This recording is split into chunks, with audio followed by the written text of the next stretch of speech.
para pemirsa Reform 21, selamat berjumpa kembali di dalam program Ask the Doctor. Dan kali ini kita bersama-sama dengan Dr. Gigi Rebecca yang lebih akrab dipanggil dengan sebutan Dr. Eka. Mari kita berbincang-bincang dengan beliau seputar kesehatan gigi dan mulut kita.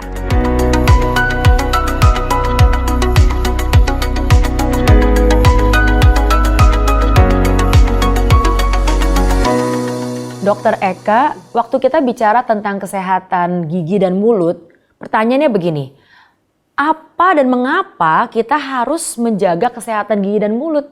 Pentingnya apa sih untuk kesehatan kita secara keseluruhan? Boleh tolong dijelasin ke kita semua? Ya, jadi seringkali kita itu mengabaikan kesehatan rongga mulut. Saya katakan di sini rongga mulut karena di dalam rongga mulut kita itu bukan cuma gigi, tapi juga ada gusi, ada mukosa di dalamnya atau kulit di bagian rongga mulut itu yang juga harus kita jaga. Nah, kesehatan rongga mulut itu sangat merupakan cerminan bagaimana kesehatan umum kita.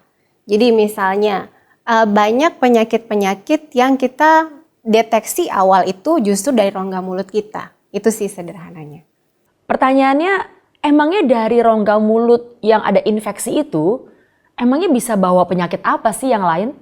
Emangnya kan kita taunya kan, oh aku kencing manis, aku darah tinggi. Ya itu mungkin karena makanan aku aja. Tapi ternyata ada hubungannya dengan mulut kita dan kesehatan kita gitu ya? Iya betul sekali. Jadi kita harus tahu bahwa di tubuh kita itu banyak microbiome atau mikrobiota. Organisme-organisme yang ada dalam tubuh kita.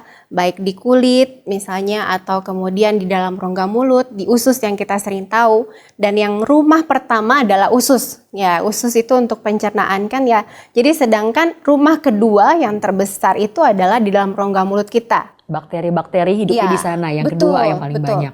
Dan jumlah spesiesnya itu ada 770 macam spesies yang ada di dalam rongga mulut kita. Yang dimana kita harus menjaga keseimbangannya. Jadi seperti yang kita tahu ya, jadi misalnya bakteri itu ada bakteri baik, ada bakteri yang jahat. Tetapi kalau misalnya kebersihan rongga mulut kita terganggu, nah bakteri jahatnya itu jumlahnya akan jadi lebih meningkat. Nah itu yang berbahaya. Bahayanya itu bagaimana maksudnya? Sehingga bisa menyebabkan penyakit yang lain? Ya, jadi disebutkan bahwa sebenarnya mulut kita itu adalah portal pertama gitu kan ya. Atau jalan masuk. Semua kita makan tuh lewat mulut kita gitu. Sedangkan di mulut kita itu penuh dengan pembuluh darah. Kalau misalnya gusi kita meradang, ada infeksi dari bakteri. Nah itu infeksi bakterinya sangat mudah sekali masuk dalam pembuluh darah yang ada di dalam gusi kita. Sedangkan pembuluh darah di dalam tubuh kita itu tidak ada bariernya, tidak ada pembatasnya.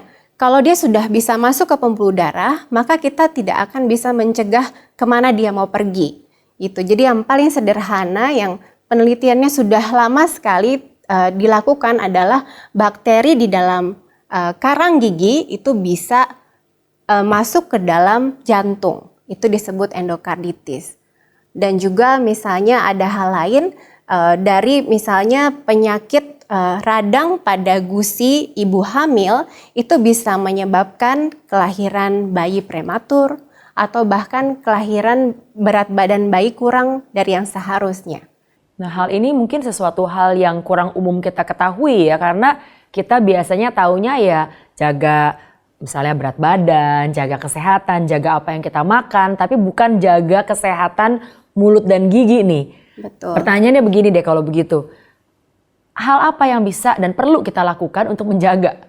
Kan kita taunya sikat gigi ya, tapi mungkin ada hal lain yang bisa lebih ditekankan tentang menjaga kesehatan mulut dan gigi dan gusi dan dalam sini semua kita nih ya.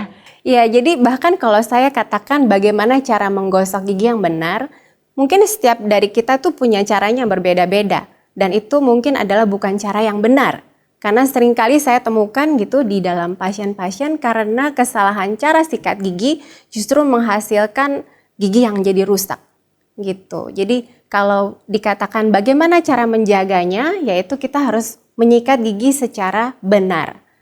Dan hal ini kita akan bahas di dalam program kita yang lain, di dalam Ask the Dokter bersama dengan Dokter Eka. Tapi selain menyikat gigi dengan benar, mungkin ada hal-hal lain seperti misalnya yang saya bayangkan ya, kita mesti sikat gigi berapa kali sehari misalnya, atau kita mesti kumur-kumur dengan gimana? Ada hal-hal lain yang mungkin mau ditambahkan? Ya, yang paling sederhana sebenarnya sikat gigi itu 2 kali sehari. Pagi-pagi setelah sarapan dan malam-malam sebelum tidur. Malam sebelum tidur itu merupakan esensial sekali. Kita harus sikat gigi karena kenapa? Karena waktu kita istirahat itu air liur kita itu berhenti.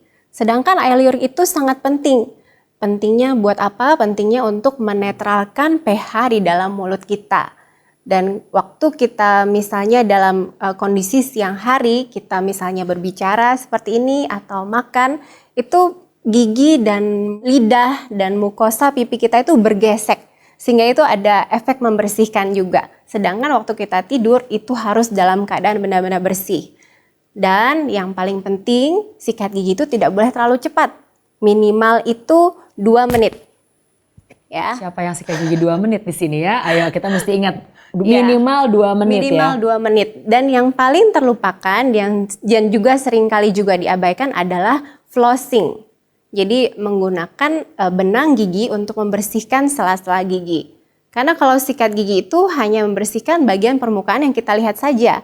Tetapi kalau di antara gigi dengan gigi yang lainnya itu tidak bisa dibersihkan dengan sikat gigi, harus menggunakan flossing. Baik, nah beberapa hal yang diangkat oleh Dokter Eka itu semoga juga bisa bermanfaat bagi Bapak Ibu dan semua pemirsa sekalian dimanapun Anda berada.